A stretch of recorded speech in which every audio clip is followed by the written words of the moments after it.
لیکن یہ کہ امام مہدی کی حکومت قائم کرنے کے لیے کون لوگ آئیں گے؟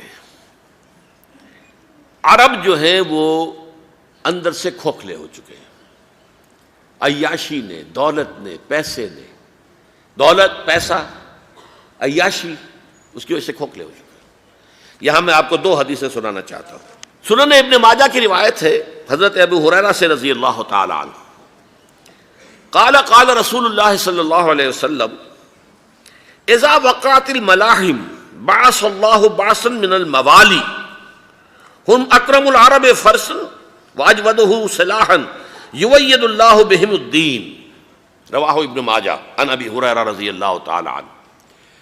جب ملاحم کا دور شروع ہوگا تو اللہ تعالیٰ اٹھائے گا ایک لشکر یا لشکروں پر لشکر موالی میں سے۔ موالی کون ہے؟ عربوں نے جب فتح کیا تھا اس پورے علاقے کو خلافت راشدہ کے دوران، اور پھر وہ لوگ جو ہے، ایک رائے تو یہ تھی کہ انہیں غلام بنایا جائے سارے آبادیوں کو، لیکن یہ کہ حضرت عمر کا اجتہاد تھا، اس کے مطابق جو ان کو غلام نہیں بنایا گیا تو وہ موالی کی حیثیت رکھتے ہیں۔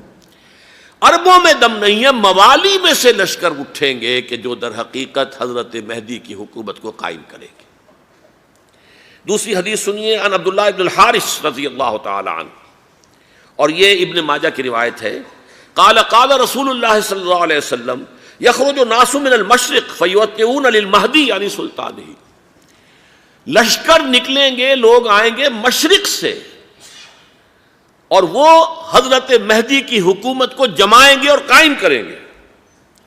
اب ذرا نوٹ کیجئے کہ جزیرہ نما عرب کے مشرق میں کون سے ملک ہیں؟ تین: ایران، افغانستان، پاکستان۔ یہ تین سالڈ مسلم ممالک، مسلم آبادی اکثریت۔ ویسے تو یہ کہ آگے ہندوستان میں 20 کروڑ مسلمان ہیں، لیکن وہ 20 کروڑ جو ہے وہ تو 80 کروڑ کے اندر تحلیل ہو جاتے ہیں غیر مسلموں میں، لیکن یہاں جو معاملہ ہے یہ غالب اکثریت کے۔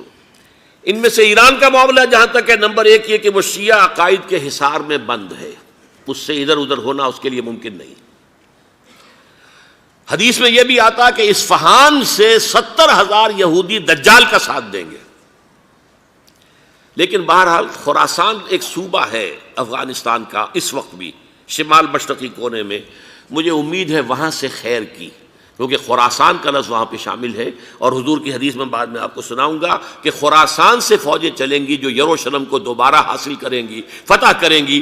جیسے پہلے یروشلم کھویا عربوں نے تھا، دوبارہ حاصل کیا تھا کرد نے، کرد خون صلاح الدین ایوبی رحمۃ اللہ علیہ، ایسے اب پھر عربوں نے کھویا ہے، لیکن لینے والے خراسان سے لشکر آئیں گے۔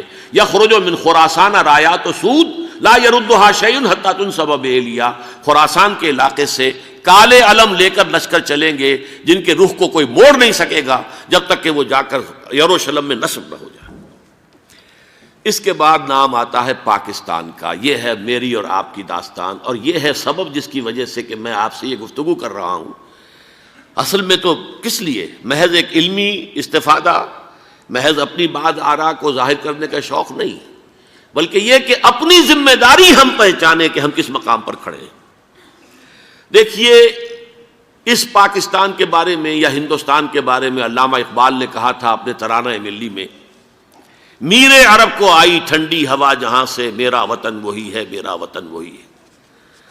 اور مجھے بتایا گیا کہ سنن ابی داؤد میں یہ روایت موجود ہے کہ حضور نے فرمایا کہ ہندوستان کی طرف سے مجھے ٹھنڈی ہوا آتی، اگرچہ مجھے وہ حدیث ابھی نہیں ملی ہے، لیکن حزب التحریر کا ایک کارڈ مجھے ملا تھا، تو اس میں اس حدیث کا اور اس میں ابو داؤد کا روایت کا حوالہ موجود تھا۔ لیکن میں جو چیز آپ کو بتا چکا ہوں وہ یہ کہ الف ثانی کا پورا تجدیدی کارنامہ اس ہندوستان کی سرزمین میں ہوا۔ مجدد الف ثانی شیخ احمد سرندی، شاہ ولی اللہ دہلوی، سید احمد بریلوی، وہ تو ہمارے پاکستان میں آ کر جو ہے ان کا خون جذب ہوا ارض پاکستان میں۔ پھر شیخ الہند مولانا محمود حسن۔ تحریک خلافت چلی تو صرف ہندوستان میں چلی اور کہیں نہیں چلی۔ آزادی کی تحریک چلی پوری دنیا میں، وہ نیشنلزم کی بنیاد پر چلی، ملے نیشنلزم، عرب نیشنلزم، ترک نیشنلزم۔ ہمارے ہاں چلی تو اسلام کے نام پر، پاکستان کا مطلب کیا؟ لا الہ الا اللہ۔ پھر پاکستان قائم ہوا معجزے کے طور پر، بلکہ نازل ہوا ہے لیلۃ القدر میں، انا انزلناہ فی لیلۃ القدر، جیسے قرآن نازل ہوا لیلۃ القدر میں، یہ پاکستان بھی نازل ہوا لیلۃ القدر میں۔ اس کا برقرار رہنا ابھی تک معجزہ ہے۔ ہندو یہ سمجھتا تھا، کانگریس سمجھتی تھی کہ جھٹپٹ ختم ہو جائے گا۔ پھر یہ کہ اس کا قرارداد مقاصد کا پاس ہو جانا، مزید بھی اور اضافی دفعات دستور میں آ جانا، اب کمرشل انٹرسٹ کو ربا قرار دے کر حرام قرار دینا، یہ سارے لینڈ مارکس ہیں کہ جو اشارہ کر رہے ہیں کسی چیز کی طرف، معاملہ کدھر جا رہا ہے۔ پھر یہ کہ یہ جو 14ویں صدی کے مجدد تھے شیخ الہند، اس کے بعد سے کچھ ایسی شخصیتیں عظیم پیدا ہوئی ہیں ہند میں، جن کو میں سمجھتا ہوں کہ 14ویں صدی کے مجدد اور 15ویں صدی کے مجدد کے درمیان یہ 15ویں صدی کے مجدد کی راہ کو سیدھا کرنے والے، جیسے کہ حضرت یحییٰ نے کہا تھا میں تو آنے والے کا راستہ سیدھا کر رہا ہوں حضرت عیسیٰ کے لیے، ایسے ہی 15ویں صدی کے لیے امام مہدی کے لیے راستہ صاف کرنے والے سب سے پہلے علامہ اقبال، جنہوں نے اسلام کا تصور دین کی حیثیت سے دوبارہ زندہ کیا ہے، ورنہ اسلام ایک مذہب کی شکل اختیار کر چکا تھا۔ پھر مولانا مودودی، مولانا ابوالکلام آزاد حکومت الہیہ کے نعرے کے ساتھ میدان میں آئے۔ یہ اقبال نے جو تصور پیش کیا تھا اس پر عملی جد و جہد کے لیے حزب اللہ قائم ہوئی۔ نوٹ کر لیجئے 11 برس کا فرق ہے عمر کا علامہ اقبال کے اور ابوالکلام کے، اور 1913 میں جب حزب اللہ قائم کی ہے اس وقت علامہ اقبال کی ملی شاعری اپنے عروج کو پہنچ چکی تھی۔ پھر یہ کہ علامہ اقبال کے بعد تعمیل جو ہے اس کام کی وہ ابوالکلام نے کی، لیکن روایتی علماء کی شدید مخالفت کی وجہ سے وہ بددل ہو کر چھوڑ گئے، کانگریس میں شامل ہو گئے، بساط جو ہے حزب اللہ کی انہوں نے لپیٹ دی۔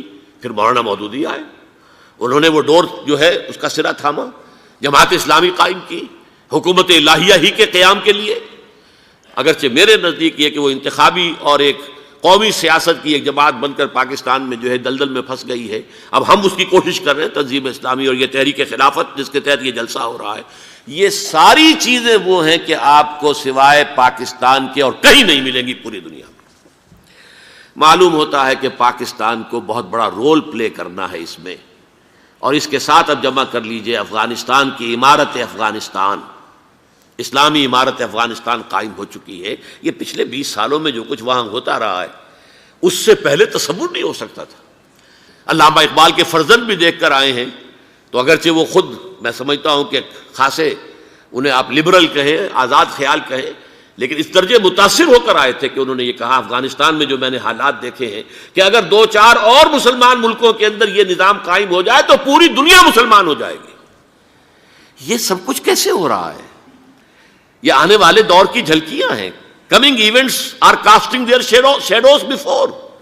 یہ سب بتا رہے ہیں کہ پاکستان افغانستان کو مل کر اس میں کوئی عظیم رول پلے کرنا ہے۔ اور اس کے ضمن میں اب میں علامہ اقبال کے بارے میں آخری بات کہہ رہا ہوں۔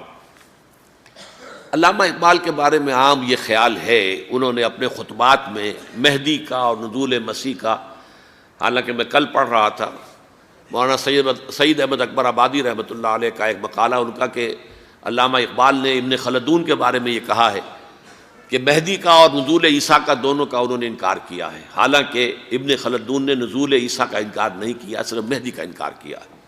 بہرحال علامہ اقبال نے خطبات میں انکار کیا ہے، لیکن یہ کہ اپنی شاعری کے اندر میں چیلنج کرتا ہوں کسی بڑے سے بڑے اقبال شناس کو، ان کا یہ شعر ذرا سنیے: خضر وقت از خلوت دشت حجاز آید بروں، کارواں زی وادی دور و دراز آید بروں۔ خضر وقت، امام وقت، رہنمائے وقت، قائد وقت، خلوت دشت حجاز، حجاز کی صحرا کی کسی خلوت گزینی سے نکل کر باہر آئیں گے۔ میں حیران ہوتا ہوں علامہ کے اس فکر پر اور اس مصرے پر۔ یہاں انہوں نے شیعہ اور سنی دونوں کے کانسیپٹ جمع کر دیے۔ شیعہ کا کانسیپٹ یہ چھپے ہوئے کسی غار میں وہاں سے برآمد ہوں گے، اور ہمارا کانسیپٹ میں ام سلمہ رضی اللہ تعالیٰ عنہ کی حدیث سنا چکا، چھپے ہوئے ہوں گے وہ وہاں پر، مدینے سے نکل کر آ کر مکے میں چھپ جائیں گے۔ اس خانہ جنگی کی حالت میں لوگ ان کی طرف دیکھ رہے ہوں گے، سوچتے ہوں گے انہیں میدان میں آنا چاہیے، کوئی پارٹ پلے کرنا چاہیے، امت کی رہنمائی کرنی چاہیے، لیکن وہ چھپیں گے، وہ کارے ہوں گے، وہ اس ذمہ داری کو قبول نہیں کرنا چاہیں گے، جا کے چھپ جائیں گے مکے میں، وہاں سے مکے والے انہیں نکالیں گے، اور وہ کارے ہوں گے، انہیں بالکل یہ پسند نہیں ہوگا کہ یہ ذمہ داری اٹھائیں۔ تو خضر وقت از خلوت دشت حجاز آیت بروں، کارواں زی وادی دور و دراز آیت بروں۔ کارواں جو چلے گا ان کی مدد کے لیے اس وادی دور و دراز، اس زی عظیم وادی دور و دراز، یہ وادی سندھ ہے۔ وادی سندھ جو ہے ہم سمجھتے ہیں کہ صرف یہ پاکستان اور پنجاب جو ہے یہ اس میں شامل ہے، سندھ اور پنجاب نہیں، افغانستان کا پورا مشرقی علاقہ اس میں شامل ہے۔ جیسے دریائے جہلم سندھ میں جا رہا ہے، جیسے دریائے گلگت سندھ میں آ کر ملتا ہے، جیسے دریائے چناب اور راوی اور جہلم اور یہ سب جا رہے ہیں اور آ رہے ہیں، اسی طرح دریائے کابل کہاں سے آ رہا ہے، دریائے گومل کہاں سے آ رہا ہے، ٹوچی کہاں سے آ رہا ہے، یہ سارا جو ہے ڈرین جو ہو رہا ہے ایسٹرن جو ہے پارٹ آف افغانستان، یہ سب وادی ہے۔ اس وادی کے یہ دو حصے ہیں، ایک حصہ جو ہے یہ ادھر پاکستان میں ہے اور اسی وادی کا دوسرا حصہ جو ہے وہ افغانستان میں ہے۔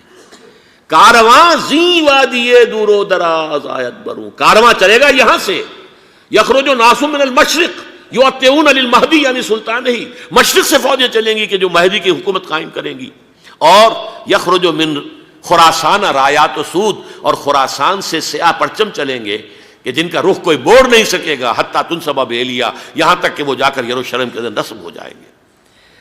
حضرات، میں ایک میری گفتگو کا حصہ باقی تھا لیکن میں اسے چھوڑ رہا ہوں، اس لیے کہ گلوبلائزیشن جو اس کی ہوگی، جو خلافت علی منہاج النبوہ کی تجرید کامل حضرت مہدی کے ہاتھوں عرب میں ہوگی، اس سے پہلے اس کے لیے محنت، کوشش، جد و جہد پاکستان اور افغانستان میں ہو چکی ہوگی جو اسے سپورٹ کرے گی اور وہاں جا کر حکومت قائم کرے گی۔